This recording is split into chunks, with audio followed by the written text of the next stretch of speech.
As a doctor's wife, you ought to dress properly. That's what my sister-in-law said to me, looking down on me. I guess to her I'm a lesser being. My name is Emily, and I work as a nurse in a general hospital. I met my husband, Ethan, at this very hospital 5 years ago. He was a medical intern back then, and as we cared for each other amidst our busy schedules, we grew close and eventually started dating.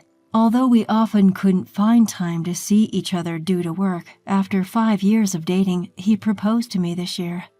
Ethan comes from a family of doctors. I wonder if they'll accept me. Today, we're visiting his parents to formally announce our engagement, and I can't help but feel anxious and a bit weak. Hey, have confidence in yourself. After all, I chose you. If anything happens, I'll be there for you. Ethan reassured me, and I felt a bit relieved. Ethan's father runs his own practice, and his brother is the successor. His mother and sister-in-law are homemakers. Even Ethan's aunt and uncles are doctors, making it a typical family of medical professionals. On the other hand, I lost my father at a young age and was brought up in a single-mother household. Wanting to become independent as soon as possible to help my mother, I decided to become a nurse. I studied at a public university thanks to a scholarship. I'm grateful to my mother, who raised me, but I'm worried about the inevitable comparisons that'll be made. Having heard about how strict his parents were, I was incredibly nervous by the time we arrived at Ethan's house. To add to that, not only his parents, but also his brother and his wife and other relatives were there, as Ethan had announced he was bringing his fiancée. After introducing myself to each one, I bowed deeply. "So, Emily, what do you do for a living?" asked my mother-in-law, noticing my anxiety. "I work as a nurse. I met Ethan when he was a medical intern." As I spoke, Amy, the wife of Ethan's brother, interjected. "A nurse? Are you aiming for a more privileged marriage?" she asked, with a hint of mockery, which caused me to shake my head frantically in denial. "No way, that's not it at all." As I tried to explain myself, Ethan's uncle muttered, "There are nurses who aim for medical interns." An uncomfortable silence fell over the room. "What about your family? What does your father do?" Amy asked, and my voice faltered. "My father passed away when I was young." Seeing Amy's knowing look, I felt lost for words. "So you were raised by a single mother? I've heard of women who marry doctors for money," she said with an exasperated sigh. Ethan, sensing my distress, raised his voice in frustration. "Amy, isn't it rude to say such things at our first meeting? Emily is a hard-working person. She didn't want to burden her mother, so she put herself through public university. I've never seen a nurse as dedicated as her." His words made me blush. Amy apologized with a smile, but her eyes didn't hold any warmth. "I'm not ashamed of being raised in a single-parent household, and I certainly didn't marry Ethan for his money. But feeling unable to stand up for myself, I was on the verge of tears. Then Ethan's quiet father spoke. "It's impressive that you made it to a public university. Our sons weren't the sharpest tools in the shed. Well, we basically bought their way in with money." He said it with a straight face, but it was clear that this was his father-in-law's idea of a joke. Ethan and his brother-in-law had always been top performers since their school days. "You know, neither my brother nor I have fully grown up yet." With this exchange between the father-in-law and Ethan, the tense atmosphere loosened. Speaking of not growing up, Amy, Ethan's sister-in-law, seemed to be stuck in her parents' shadow. The brother-in-law shot a quick glance at Amy and made a sharp comment. Amy apparently graduated from a prestigious all-girls school. It's a school where, even without much academic achievement, one could enroll if they had enough money. She came from a wealthy family, and her marriage to the brother-in-law was arranged, it seems. His comment must have rubbed her the wrong way. Amy glared at the brother-in-law. "Don't be rude. By lineage, I outrank you. Don't compare me with a child from a single-mother household." She then turned her harsh stare towards me. I had heard from Ethan that the brother-in-law and Amy didn't have the best relationship. Amy's high and mighty attitude apparently irked the brother-in-law. What's more, for some reason, Amy had suspicions about her husband's fidelity and would throw fits. She suspected that one of the administrative staff at the clinic might be his mistress and kept blaming the brother-in-law. The clinic where the father-in-law is the director isn't that big. There are only about 3 administrative staff. Though all 3 of them are young and attractive, Ethan insists that his brother wouldn't be foolish enough to get involved with an employee. Apparently, she misinterpreted some business emails between him and the staff. I never expected to witness a marital spat upon first meeting them. While I was feeling flustered, my mother-in-law stepped in to help. "Stop it. Arguing like this is unsightly." Chastened by their mother-in-law, the brother-in-law and Amy quieted down. Turning to me, the mother-in-law spoke softly. "There will be times when you face harsh words from those around you. Emily, are you prepared to marry into a family of doctors?" Faced with her question, I nodded firmly. There had been plenty of times when I was envied by senior nurses after starting to date Ethan. Ethan also experienced teasing from his colleagues about dating a nurse. Despite it all, we didn't lose heart, and our bond deepened. All I can think about is marrying Emily. I hope you can all watch over us. No one objected, and they congratulated our upcoming marriage. Considering how strict his parents are, I expected them to object. But contrary to my expectations, both the father-in-law and the mother-in-law kindly accepted us. The only one who seemed unsatisfied was Amy, which concerned me.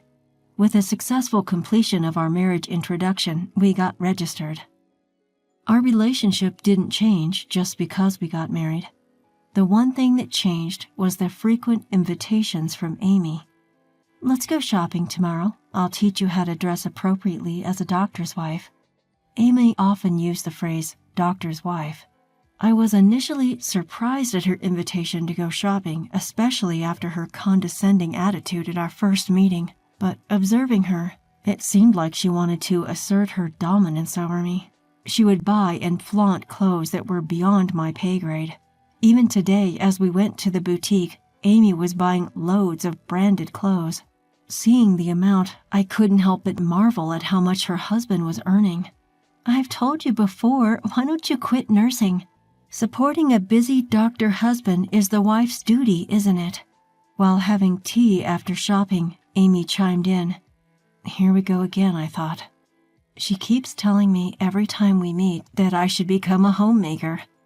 I consider nutrition. I've never used prepackaged meals. My floors don't have a speck of dust. Are you doing your part as a doctor's wife? Sure, sometimes we rely on ready-made curry pouches and the dust accumulates. It's made me doubt myself, and I've talked about it with Ethan. I asked if I should quit nursing and become a homemaker. Ethan, with a serious face, reassured me. "I want you to continue nursing. I fell in love with you for your vibrant work attitude." He had told me before that he was smitten at first sight, seeing me treat patients with kindness. Remembering Ethan's words, I replied, "I have no intention of quitting nursing." Ethan understands that too. At that, Amy snickered. "Really? I'm sure a low-bred woman like you will be cheated on soon enough. You're only good for your brains after all." Amy suddenly started to look down on me. I won't stand her belittling my household. I lost my temper and gave her a piece of my mind. "So your only claim to fame is that you come from a rich family, right? You don't even get along with your husband. Maybe you should worry less about being cheated on and try trusting him more." As soon as I'd said it, I knew it was too late. Amy's face turned beet red with anger, and she looked like a fiery demon.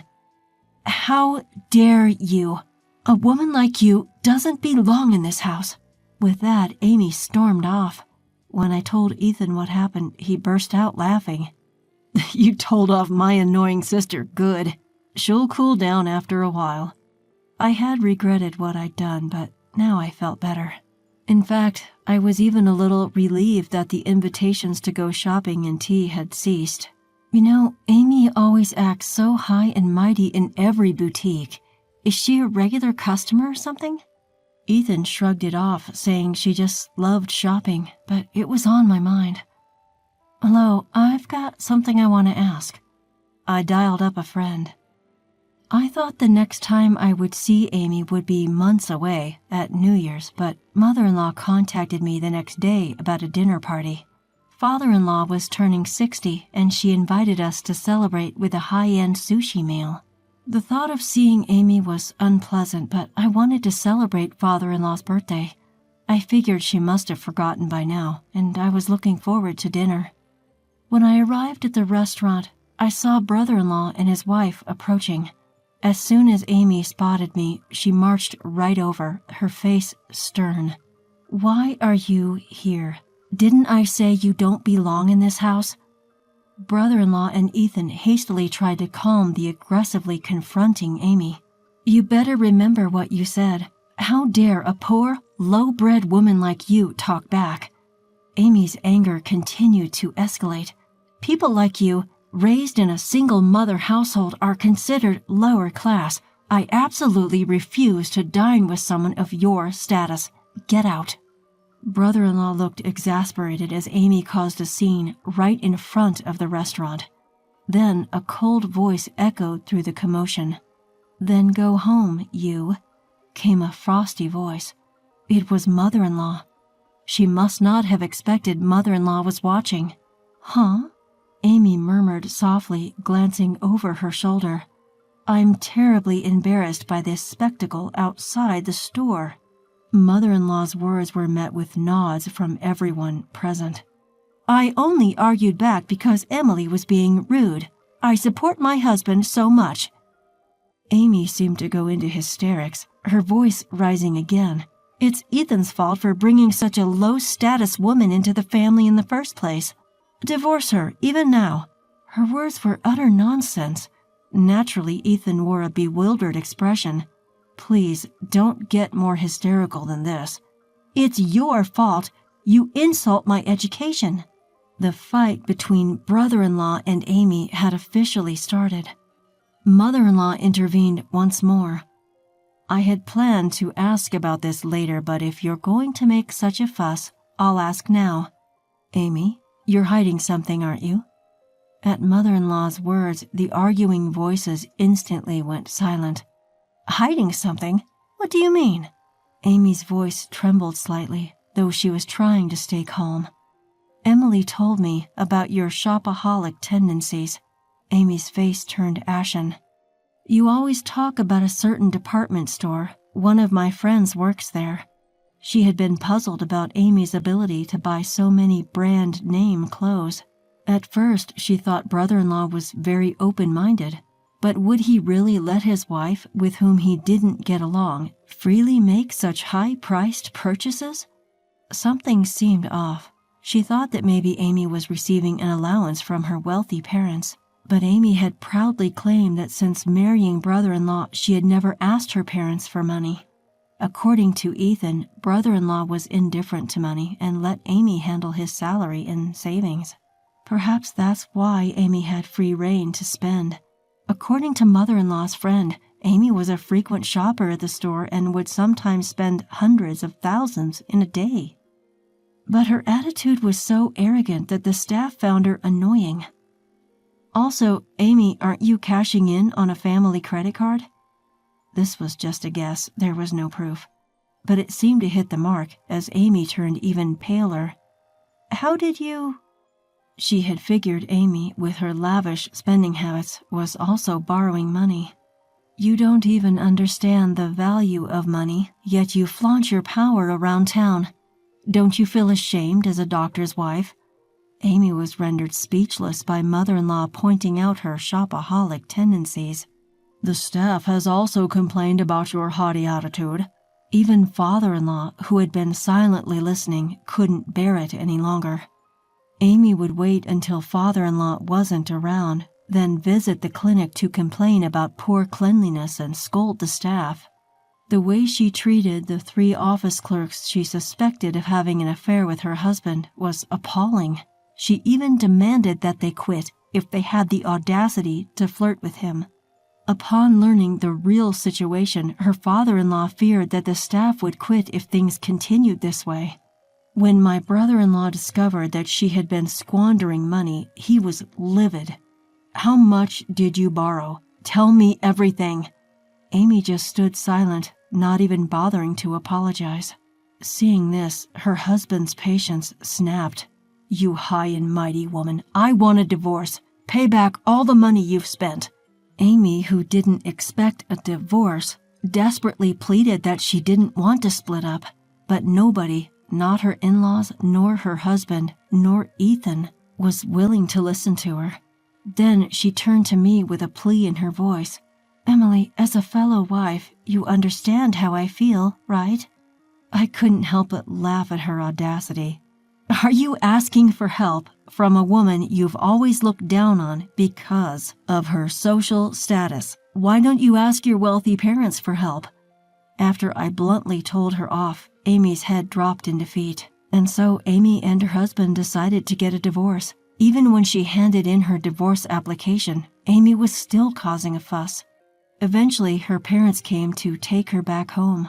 The money she'd spent over time amounted to millions, and Amy, unable to pay it back, went crying to her parents. They paid off her debts, but she's now the talk of the town as the woman who spent her husband's money. It's going to be hard for her to remarry. Her parents are so embarrassed that they're keeping her indoors for now. They've confiscated her cash and credit cards too. Amy, who used to relieve stress through shopping, is now locked up in her room, I heard. I never really understood why she tried to assert dominance over me, despite coming from a wealthy family. Her brother-in-law once told me that Amy had an inferiority complex about her education. She was irritated when I, a clever woman with a degree from a public university, was praised by relatives for marrying Ethan. Seeing Amy, I understood that being rich doesn't necessarily mean being happy. Then I had a question for my mother-in-law. "Why did you allow me to marry into your family? I thought marrying into a doctor's family required a good family background." Upon my hesitant question, my mother-in-law answered with a smile. "Actually, I also married your father-in-law, a medical intern back then, when I was a nurse, before our children were born." She said she had faced a lot of opposition to her marriage from her family because she was a nurse. She didn't want her sons to experience the same hardships, so she arranged a marriage for her eldest son with a girl from a good family. However, her eldest son, who married Amy, didn't seem happy at all.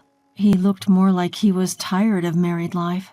That's why she wanted her second son to be with the person he loved and was willing to approve it from the beginning.